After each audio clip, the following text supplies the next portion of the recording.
మనం time travel చేసి 200 ఏళ్ల వెనక్కి వెళ్దాం.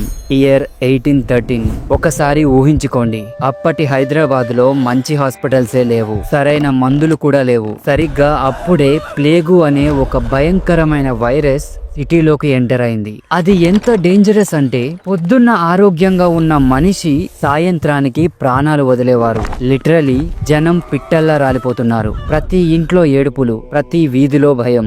సిటీ మొత్తం ఒక దెయ్యాల దిబ్బలా మారిపోయింది. గవర్నమెంట్ చేతులెత్తేసింది. వేల మంది చనిపోతున్నారు. సిటీ ఎకానమీ మొత్తం కుప్పకూలిపోయింది. ఇక దేవుడే దిక్కు అని అందరూ ఫిక్స్ అయిపోయారు. కానీ వాళ్ళకి తెలియదు, వాళ్ళ ప్రార్థనలకు సమాధానం కొన్ని వందల కిలోమీటర్ల దూరం నుంచి రాబోతుందని. అదే టైంలో హైదరాబాద్ కు చెందిన కొందరు సోల్జర్స్ మధ్యప్రదేశ్ లోని ఉజ్జయినిలో డ్యూటీలో ఉన్నారు. కానీ వాళ్ళ మైండ్ మొత్తం హైదరాబాద్ గురించి ఆలోచిస్తోంది. ప్రతిరోజు వాళ్ళ కుటుంబ సభ్యులు, స్నేహితులు చనిపోతున్నారనే న్యూస్ వాళ్ళకి చేరేది. వాళ్ళు ఎంత టార్చర్ అనుభవించారో ఇమాజిన్ కూడా చేసుకోలేం. కానీ వాళ్ళ చేతుల్లో ఏమీ లేదు. కనిపించే శత్రువు అయితే పోరాడగలరు, కానీ అది కనబడని శత్రువు. అప్పుడే వాళ్ళు ఒక డేరింగ్ డెసిషన్ తీసుకున్నారు. వాళ్ళు నేరుగా ఉజ్జయిని మహాకాళి టెంపుల్ కి వెళ్లారు. అక్కడ అమ్మవారి పాదాల మీద పడి, తల్లి, మా హైదరాబాద్ ను కాపాడు, ఈ భయంకరమైన రోగాన్ని ఆపు, నువ్వు మా సిటీని కాపాడితే మేము తిరిగి వచ్చి నీకు గుడి కట్టి లైఫ్ లాంగ్ బోనం సమర్పిస్తాం అని మొక్కుకున్నారు. ఇది జస్ట్ ఒక మొక్కు కాదు, అది వాళ్ళ చివరి ఆశ. ఇక్కడే అసలు మ్యాజిక్ జరిగింది. ఉజ్జయినిలో సైనికులు మొక్కుకున్నారో లేదో, హైదరాబాద్ లో ప్లేగు వ్యాపించడం ఆగిపోయింది. మరణాల సంఖ్య కంట్రోల్లోకి వచ్చేసింది. కొన్ని రోజుల్లోనే సిటీ మొత్తం కంప్లీట్ గా సేఫ్ అయిపోయింది. ఇది యాదృచ్ఛికమా లేక నిజంగా దేవుడి దయనా?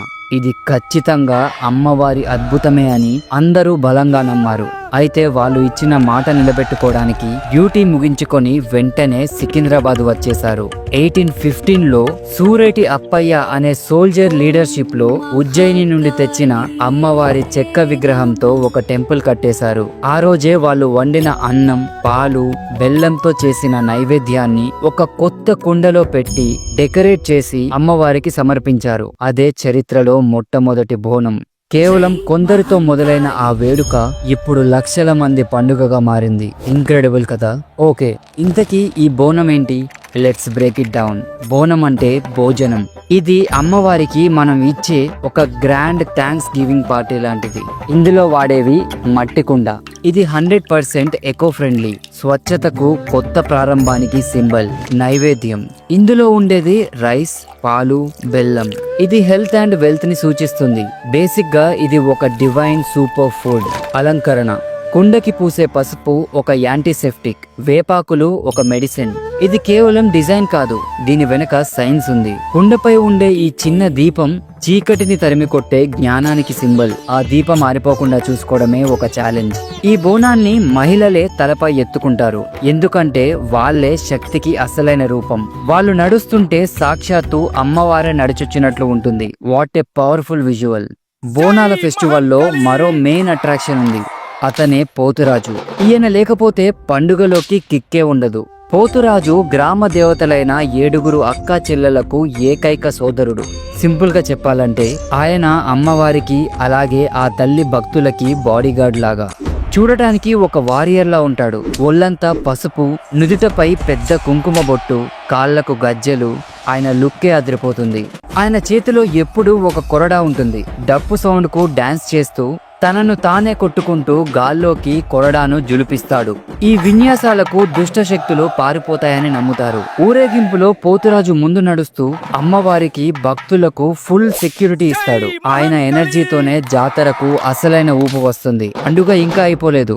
మరో 2 క్రేజీ ఈవెంట్స్ ఉన్నాయి, రంగం మరియు ఘట్టం. రంగం, ఇది ఒక మైండ్ బ్లోయింగ్ ఈవెంట్. పండుగ మరుసటి రోజు పెళ్లి కాని ఒక యువతి వచ్చి మట్టి కుండపై నిలబడి భవిష్యవాణి చెప్తుంది.